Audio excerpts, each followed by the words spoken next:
അവന്റെ പേര് കാർത്തിക്. ആ ഡയറി സാധാരണ ഡയറിയല്ലായിരുന്നു.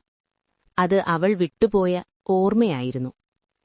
കാർത്തിക്കും സ്നേഹയും കോളേജിൽ ഒരുമിച്ചു പഠിച്ചിരുന്നു. സ്നേഹ വളരെ ശാന്തമായ പെൺകുട്ടിയായിരുന്നു. അവൾ അധികം സംസാരിക്കാറില്ല. പക്ഷെ അവൾക്കൊരു ശീലമുണ്ടായിരുന്നു. അവൾ എല്ലാ ദിവസവും തന്റെ ഡയറിയിൽ എന്തെങ്കിലും എഴുതും. അവളുടെ വികാരങ്ങൾ, അവളുടെ സ്വപ്നങ്ങൾ, അവളുടെ ഭയങ്ങൾ എല്ലാം ആ ഡയറിയിലുണ്ടായിരുന്നു. ഒരു ദിവസം ലൈബ്രറിയിൽ കാർത്തിക് അവളെ ആദ്യമായി കണ്ടു. അവൾ ജാലകത്തിന് സമീപം ഇരുന്ന് എന്തോ എഴുതുകയായിരുന്നു. അവളുടെ മുഖത്ത് ഒരു ചെറിയ ചിരിയുണ്ടായിരുന്നു. കാർത്തിക് അവളെ നോക്കി. അവൻ എന്തോ പ്രത്യേകമായി തോന്നി. ആ ദിവസത്തിനു ശേഷം അവൻ പലതവണ ലൈബ്രറിയിൽ വരാൻ തുടങ്ങി. കാരണം അവൻ സ്നേഹയെ കാണാൻ ആഗ്രഹിച്ചു. പതുക്കെ അവർ സംസാരിക്കാൻ തുടങ്ങി. ആദ്യത്തിൽ ചെറിയ സംഭാഷണങ്ങൾ മാത്രം. പിന്നീടവർ നല്ല സുഹൃത്തുക്കളായി. ലൈബ്രറിയിൽ പുസ്തകങ്ങൾ മായ്ക്കുക, കോളേജ് ക്യാന്റീനിൽ ചായ കുടിക്കുക, വൈകുന്നേരം ക്യാമ്പസിലൂടെ നടക്കുക. അവരുടെ സൗഹൃദം വളരെ മനോഹരമായിരുന്നു. പക്ഷെ കാർത്തിക് ഒരിക്കലും തന്റെ പ്രണയം അവളോട് പറഞ്ഞില്ല. കാരണം അവൻ പേടിച്ചു, അവൾ തന്റെ ജീവിതത്തിൽ നിന്ന് അകന്നുപോകുമോ എന്ന്. ഒരു ദിവസം സ്നേഹ കോളേജിൽ വന്നില്ല. അടുത്ത ദിവസവും വന്നില്ല. കാർത്തിക് അവളെ വിളിക്കാൻ ശ്രമിച്ചു.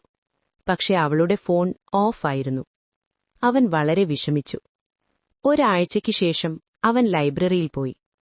അവൾ പതിവായി ഇരുന്നിരുന്ന അതേ സീറ്റിൽ ഒരു ഡയറി കിടക്കുകയായിരുന്നു. അത് സ്നേഹയുടെ ഡയറിയായിരുന്നു. കാർത്തിക് അത് തുറന്നു.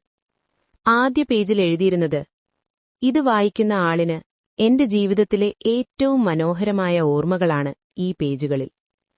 അവൻ തുടർന്നും വായിച്ചു. ഡയറിയിലെ പല പേജുകളിലും ഒരു പേരുണ്ടായിരുന്നു, കാർത്തിക്. അവൻ ഞെട്ടി. അവൾ അവനെക്കുറിച്ചാണ് എഴുതിയിരുന്നത്. ഒരു പേജിൽ അവൾ എഴുതിയിരുന്നു, "കാർത്തിക്, നിനക്കറിയില്ല, പക്ഷെ ഞാൻ നിന്നെ വളരെ സ്നേഹിക്കുന്നു. പക്ഷെ ഞാൻ ഒരിക്കലും പറയാൻ ധൈര്യം കണ്ടെത്തിയില്ല." കാർത്തികിന്റെ കണ്ണുകൾ നിറഞ്ഞു. അവൻ അടുത്ത പേജ് തുറന്നു. അവിടെ അവസാന കുറിപ്പുണ്ടായിരുന്നു, "എനിക്കുടൻ തന്നെ ഈ നഗരത്തിൽ നിന്ന് പോകണം. എന്റെ കുടുംബം മറ്റൊരു നഗരത്തിലേക്ക് മാറുന്നു. കാർത്തികിനോട് പറയാൻ എനിക്ക് ധൈര്യമില്ല.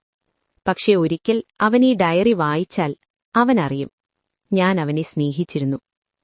കാർത്തിക് ഡയറി അടച്ചു. അവന്റെ മനസ്സ് തകർന്നു. കാരണം അവർ രണ്ടുപേരും ഒരേ കാര്യം അനുഭവിച്ചിരുന്നു. പക്ഷെ അവരൊരിക്കലും അത് തമ്മിൽ പറഞ്ഞില്ല. ലൈബ്രറിയുടെ ജാലകത്തിനു പുറത്ത് മഴ ശക്തമായി പെയ്യാൻ തുടങ്ങി.